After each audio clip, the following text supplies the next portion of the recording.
নাকা চেকিংয়ে ক্যানিং পূর্বের বিধায়ক শওকত মোল্লার গাড়ি।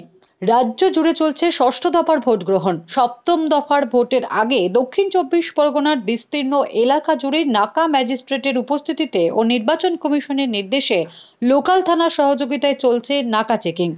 আর এই নাকা চেকিং যে ভোটের আগে কতটা তাৎপর্যপূর্ণ তা বলাই বাহুল্য। এমনই এক চিত্র দেখা গেল ভাঙড় থানার বোদরা কালীতলাতে।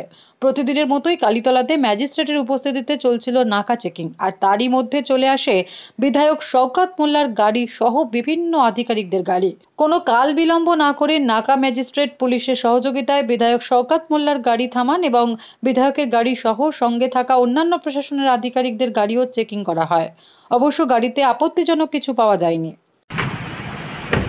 না, কলকাতা পুলিশকে আমি ধন্যবাদ জানাবো যে এত রাত্রেও যে এখানে নাকা চেকিং হচ্ছে এবং প্রত্যেকটা আমাদেরও গাড়িগুলো যে সার্চ করছে, এটা খুবই ভালো।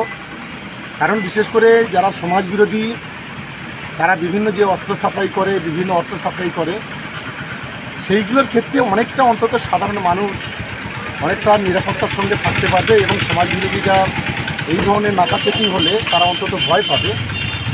যে কাজ আজ কলকাতা পুলিশ করছে, আমি তাদেরকে সমস্ত প্রশাসনকে ধন্যবাদ জানাই। কলকাতা পুলিশের সিপি থেকে শুরু করে একেবারে লোয়ার লেভেলে যে সমস্ত অফিসার্সরা আছেন, আমি সকলকে আমাদের রাজ্য সরকার পক্ষ থেকে আমরা ধন্যবাদ জানাচ্ছি।